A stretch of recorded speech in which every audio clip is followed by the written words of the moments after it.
నమస్తే, నేను మీ నగేష్. అవును, నేను వైఎస్ఆర్ కాంగ్రెస్ పార్టీ సానుభూతి పరులకు, వైఎస్ఆర్ కాంగ్రెస్ పార్టీ నాయకులకే పనులు చేస్తాను. చంద్రబాబు నాయుడు గారు కదా, ఎవరు చెప్పినా కూడా నేను వైఎస్ఆర్ కాంగ్రెస్ పార్టీ నాయకులకే పనిచేస్తాను. మీరు ఏం చేసుకుంటారో చేసుకోండి.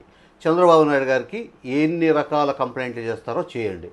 నేను మాత్రం వైఎస్ఆర్ కాంగ్రెస్ పార్టీకి పనిచేసిన వ్యక్తులకు, అంటే వైఎస్ఆర్ కాంగ్రెస్ పార్టీలో ఉంటూ తనకు సాయం చేసిన వ్యక్తులకు నేను ఖచ్చితంగా సాయం చేస్తానని ఆ ఎమ్మెల్యే కుండ బద్దలు కొట్టి చెప్తున్నారు. మొన్నటికి మొన్న గంగాధర్ నెల్లూరులో జరిగిన తెలుగుదేశం పార్టీ సమావేశంలో ముఖ్యమంత్రి చంద్రబాబు నాయుడు గారు బహిరంగంగానే తెలుగుదేశం పార్టీ ఎమ్మెల్యేలను, ముఖ్య నాయకులను ఉద్దేశించి వైఎస్ఆర్ కాంగ్రెస్ పార్టీ సానుభూతి పరులు కానీ, కార్యకర్తలకు కానీ ఎవరికి పరోక్షంగా కానీ ప్రత్యక్షంగా కానీ ఏ సహాయం చేసినా పాముకు పాలు పోసినట్లే అని చెప్పి హెచ్చరించారు. అలా చేస్తే నేను ఊరుకునే ప్రసక్తి లేదని కూడా హెచ్చరించారు. అయినప్పటికీ కూడా ఆ ఎమ్మెల్యే మీద తెలుగుదేశం పార్టీకి సంబంధించిన 3 మాజీ శాసనసభ్యులు, అలాగే తెలుగుదేశం పార్టీకి సంబంధించిన ముఖ్య నాయకులు మూకుమ్మడిగా కంప్లైంట్ చేశారు. మా శాసనసభ్యుడు వైఎస్ఆర్ కాంగ్రెస్ పార్టీ కార్యకర్తలకు పనులు చేస్తున్నారు, తెలుగుదేశం పార్టీ కార్యకర్తలను, నాయకులను దూరం పెడుతున్నారని.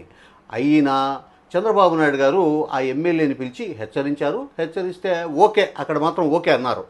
ఇక్కడికి నియోజకవర్గంలోకి వచ్చాక తన మీద ఎవరైతే ఫిర్యాదులు చేశారో వాళ్ళ మీద ఆ ఎమ్మెల్యే గారు తీవ్రంగా మండిపడుతున్నారంట. నాకు ఎన్నికల్లో పనిచేసిన వైఎస్ఆర్ కాంగ్రెస్ పార్టీ సానుభూతి పరులకే పనిచేస్తాను. నాకు రాజకీయాలు, రాజకీయ పార్టీలు అనవసరం. నా విజయానికి కృషి చేసిన వాళ్లకు నేను పనులు చేయకుంటే ఎలా? వచ్చే ఎన్నికల నాటికి మళ్ళా నాకు వాళ్ళ అవసరం ఉంటుంది కదా అని కుండ బద్దలు కొట్టి తెగేసి చెప్తున్నారంట.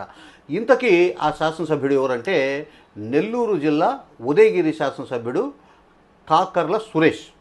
ఈయన అమెరికాలో ఉంటూ గత 2 ఏళ్ల క్రితం తన సొంత నియోజకవర్గానికి వచ్చి కాకర్ల అనే ఒక ట్రస్టును స్థాపించి సామాజిక సేవా కార్యక్రమాలు చేస్తూ నారా లోకేష్ గారిని ప్రత్యేకంగా ఆకర్షించారు.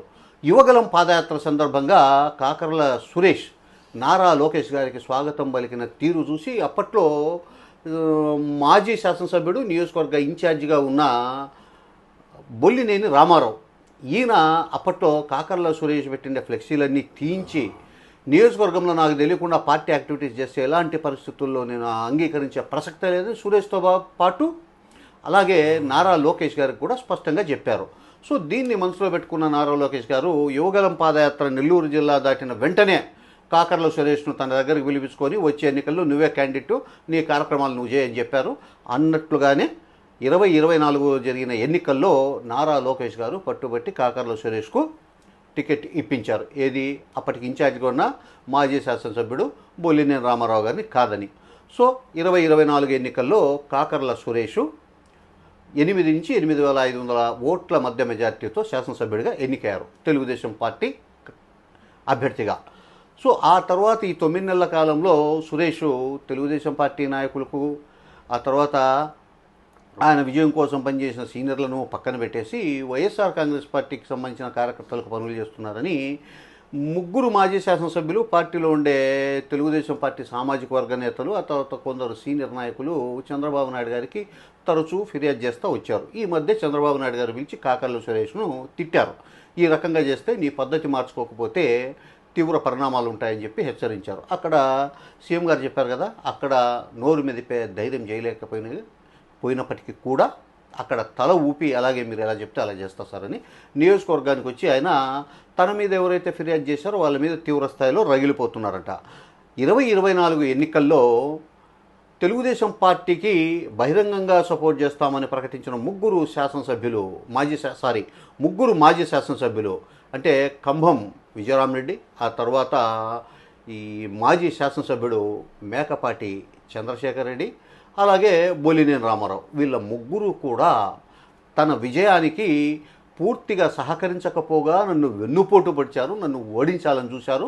కొంతలో కొంత చంద్రశేఖర్ రెడ్డి, ఆయన మద్దతుదారులు నా విజయానికి కృషి చేశారు. కాబట్టే నేను 8,500 ఓట్ల దాదాపు మెజారిటీతో గెలుపొందాను. సో పార్టీ వాళ్ళు తెలుగుదేశమా, జనసేన, వైఎస్ఆర్సీపీ అనేది నాకు అనవసరం.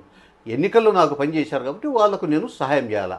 సో కాబట్టే నేను వాళ్ళకు సహాయం చేస్తున్నాను. ఈ విషయంలో రెండవ ఆలోచనే లేదు నాకు వచ్చి ఎన్నికల్లో టికెట్ ఇచ్చినా ఇవ్వకపోయినా కూడా ఏమీ ఇబ్బంది లేదు.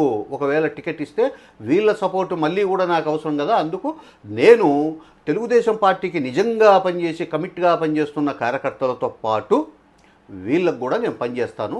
మాజీ ఎమ్మెల్యేలు సిఫారు చేసే పైరవీకారులకు, అలాగే పార్టీని అడ్డుపెట్టుకుని అక్రమాలు అన్యాయాలు చేసే వాళ్లకు నేను ఎటువంటి పరిస్థితుల్లో కూడా సహాయం చేయను, పనులు చేయను అని చెప్పేసి ఆయన చెప్తున్నారు. అయితే కాకర్ల సురేష్ మీద ముగ్గురు మాజీ శాసనసభ్యులు, పార్టీ ముఖ్య నాయకులు చంద్రబాబు నాయుడు గారికి ఇప్పుడు ఉదయగిరి నియోజకవర్గంలో అగ్రిగోల్డ్ భూములు దాదాపు 17,500 ఎకరాలు ఉన్నాయి. 1750 ఎకరాల భూములు ఉన్నాయి. ఈ భూముల్లో ఎర్రచందనము, జామాయిలు, మామిడి ఈ చెట్లన్నీ ఉన్నాయి. వీటిని కాకర్ల సురేష్ వాళ్ళ మద్దతుదారులతో అక్రమంగా నరికించి అక్రమంగా విక్రయిస్తున్నారు. అలాగే నియోజకవర్గంలో ఉండే లిటిగేషన్స్లో ఆయన వైఎస్ఆర్సీపీ కార్యకర్తలను ఎంకరేజ్ చేస్తున్నాడు, తెలుగుదేశం వాళ్ళను పక్కన పెట్టాడు అని చెప్పేసి కంప్లైంట్ చేశారు. అయితే తాను మాజీ శాసనసభ్యులు తల ఊపమన్నట్లు తల ఊపడం లేదు కాబట్టి వాళ్ళు నా మీద కంప్లైంట్ చేస్తున్నారు. మొత్తం మీద నేను పార్టీకి విధేయుడిగా ఉన్నాను. సో పార్టీ నేను విధేయుడు కాదు అనుకుంటే కన్నా నా మీద ఏ చర్యలు తీసుకున్నా కూడా పర్లేదు. నేను నారా లోకేష్ గారి ద్వారా సీటు సంపాదించుకొని గెలిచా కాబట్టి అప్పటిదాకా తెలుగుదేశం పార్టీలో ఉండే సీనియర్లు, టికెట్లు ఆశించిన వాళ్ళు తనను ఓడించాలని చూశారు. తాను గెలిచాక తన ఉనికిని ఎలాగోలా రూపుమాపాలనే ఒక ప్రయత్నం చేస్తున్నారని చెప్పేసి కాకర్ల సురేష్ కూడా ఎదురు ఫిర్యాదు చేస్తున్నారు. మొత్తం మీద చూస్తే చంద్రబాబు నాయుడు గారు అదేదో వైఎస్ఆర్ కాంగ్రెస్ పార్టీ కార్యకర్తలకు ప్రత్యక్షంగా కానీ పరోక్షంగా కానీ సహాయం చేస్తే పాముకు పాలు పోసినట్లని ఏదైతే కామెంట్లు చేశాడో ఆ కామెంట్లు ఇప్పుడు తెలుగుదేశం పార్టీలో కార్చిచ్చు రేపుతున్నాయి. ఎమ్మెల్యేలకు ఎవరైతే సరిపోవడం లేదో వాళ్ళు పార్టీ హైకమాండ్కు నేరుగా ఈయన వైఎస్ఆర్ కాంగ్రెస్ పార్టీ కార్యకర్తలకు, నాయకులకు సహాయం చేస్తున్నాడని ఫిర్యాదులు చేస్తున్నాడు. ఈ ఫిర్యాదులతో చంద్రబాబు నాయుడు గారికి పిచ్చెక్కిపోతుందంట. నాయన ఊరికే అక్కడ అన్నా కదా, ఇదేందో ఈ పార్టీలో ఉండే మిగతా వాళ్ళంతా కూడా దీన్ని అలుసుగా చేసుకొని పార్టీకి తలనొప్పి తీసుకొని పెడుతున్నారని చెప్పేసి చంద్రబాబు నాయుడు గారు చాలా సీరియస్ అయ్యారంట. మొత్తం మీద ఈ వ్యవహారం పాముకు పాలు పోసారు అనే ఒక కామెంట్ల వ్యవహారం తెలుగుదేశం పార్టీకి కొత్త తలనొప్పిని తెచ్చిపెట్టిందని మాత్రం ఖచ్చితంగా చెప్పవచ్చు. నమస్తే.